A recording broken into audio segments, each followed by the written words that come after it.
là, hein. Il y a 4 mois, oui, la France est en guerre, les hôpitaux sont débordés, les centres de réanimation débordent, c'est une catastrophe, on n'a plus de lits, c'est terrible, c'est la guerre. 4 mois plus tard, concrètement, qu'est-ce que vous avez fait? Est-ce que vous avez construit un seul hôpital? Rien. Est-ce que vous avez fait des tentes pour accueillir des malades supplémentaires? Que dalle. Est-ce que vous avez donné du matériel pour les centres de réanimation? Que dalle. Par contre, quand c'est la Coupe du Monde de foot, vous faites des stades en 15 jours, ça sort du sol comme des champignons.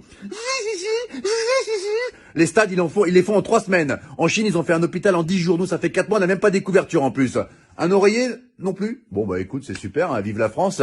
Et arrêtez de nous balancer de la poudre aux yeux pour camoufler vos incompétences à parler de l'islam H24, c'est terrible. Les femmes voilées, les piscines séparées pour les femmes, le séparatisme, les extrémistes, les hommes qui se douchent en caleçon après, c'est un signe de radicalisation. Vous allez arrêter de casser les couilles aux musulmans, mais c'est quoi ce bordel? Là, si ça continue à ce rythme-là, ils vont dire que le coronavirus, il a muté et que les musulmans ont créé une bactérie qui s'appelle le Hamid-19.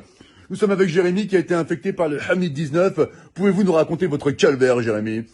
Bah, ça a commencé par la barbe qui pousse toute seule, alors que je suis un berbe à la base, donc c'est un peu incohérent, vraiment. Et après, les premiers symptômes, j'ai dit des mots d'arabe en pleine nuit. Je me réveillais, Allahu Akbar! Et là, vraiment, c'était vraiment difficile. Et le point final, ça a été quand je mangeais avec maman. Elle m'avait préparé un cassoulet, c'est une bonne vivante, maman. Et puis là, d'un coup, il y a une phrase qui est sortie. Ashhadu an la ilaha illallah wa ashhadu anna Muhammadan Rasulullah. Le verdict était sans appel. Maman a appelé les pompiers. C'était le Hamid 19. Mais aujourd'hui, ça va beaucoup mieux. Hein. Je vais à la chasse avec mon berger allemand et je fais de la pétanque avec papa.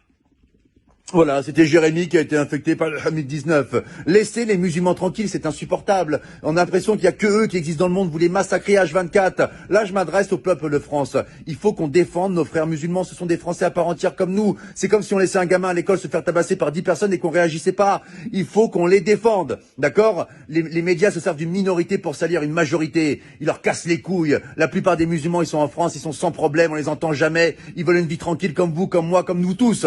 Laissez les musulmans tranquilles. Et là, c'est pas un rebeu, c'est pas un Renoir qui vous parle. C'est un blond aux yeux bleus qui vient de Bretagne et qui t'emmerde, espèce de facho de merde. Ah oui, attention, j'ai fait du Krav Maga, moi je te dis